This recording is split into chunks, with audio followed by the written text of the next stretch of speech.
नमस्कार, आप देख रहे हैं जी मध्य प्रदेश छत्तीसगढ़ और मैं हूं आपके साथ तृप्ति सोनी। आपकी आवाज में आज बात करेंगे मध्य प्रदेश में मचे कोहराम की। कोहराम कहां मचा है? कांग्रेस में कोहराम मचा है।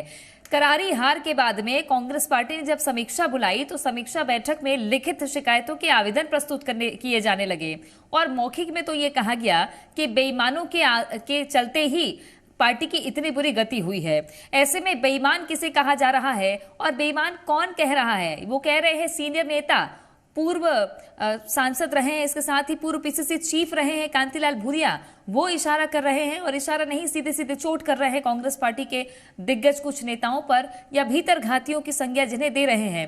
हालांकि प्रभारी ने कहा है कि भीतर घातियों को ढूंढेंगे और फिर कार्रवाई करेंगे, लेकिन कार्रवाई का समय कब तक होगा? क्योंकि लोकसभा तो सामने है। लोकसभा के पहले कहीं पार्टी बिखरे उसे समेटने के लिए किस तरह की कवायद हो रही है। इधर बीजेपी को थोड़ा सुकून है क्योंकि सत्ता आई है, दूसरी तरफ कांग्रेस की इस स्थिति में वो तंज ही कस रही है, लेकिन भीतर खाने बीजेपी में भी कुछ उठापटक की बातें भी खुलकर सामने आती रहती हैं। खैर, इसी पर चर्चा आज करेंगे, लेकिन उससे पहले ये रिपोर्ट देखिए।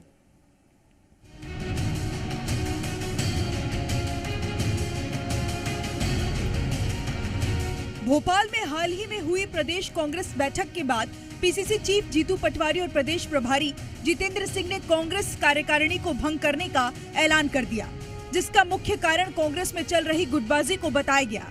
जिसके बाद कांतिलाल भूरिया के इस बयान ने कांग्रेस को फिर एक बार सवालों के घेरे में लाकर खड़ा कर दिया है। कई लोगों ने ये कांग्रेस के साथ बेईमानी की है।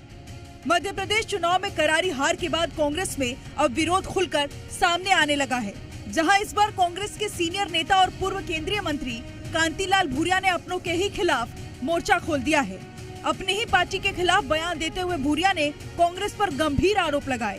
कांतिलाल भूरिया ने कहा, कांग्रेस पार्टी में आज भी बेईमान लोग भरे हुए हैं। कई लोगों ने ये कांग्रेस के साथ बेईमानी की है, तो वो राइटिंग में लिख के दे रहे हैं, तो निश्चित ही उसके आधार पर जिन्होंने कांग्रेस के साथ भीतरघात किया उनके खिलाफ कार्रवाई होगी, ये बात प्रभारी जी ने कहा है। तो निश्चित ही कांग्रेस में किसी तरह से लोगों ने बेईमानी की है, वो सामने आना चाहिए। भूरिया के इस बयान के बाद बीजेपी भी कांग्रेस पर तंज कसती नजर आ रही है। बीजेपी ने भूरिया के बयान पर चुटकी लेते हुए कहा, बेईमानी कांग्रेस के डीएनए में है। ये कांतिलाल भूरिया के बयान से सिद्ध हो गया है। देखिए, ये तो सत्य है जिसको कांतिलाल भूरिया ने कहने का साहस किया है, मैं स्वागत करता हूं।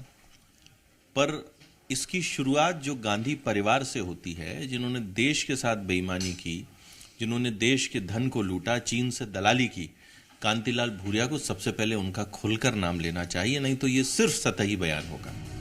कांग्रेस आगामी लोकसभा चुनाव को लेकर तैयारियों में जुटी है। कांग्रेस आलाकमान संगठन मजबूत करने के लिए हर संभव कोशिश कर रहा है। युवा जोश से लेकर अनुभवी नेताओं को आगे कर कांग्रेस आगामी चुनाव को लेकर अपना स्टैंड क्लियर कर रही है, लेकिन कांग्रेस के सीनियर नेताओं के ऐसे बयान पार्टी पर तमाम तरह के सवालिया निशान खड़े कर रहे हैं। आखिर कांग्रेस का ये अंदरूनी संग्राम कहां जाकर थमेगा? ब्यूरो रिपोर्ट, जी मीडिया।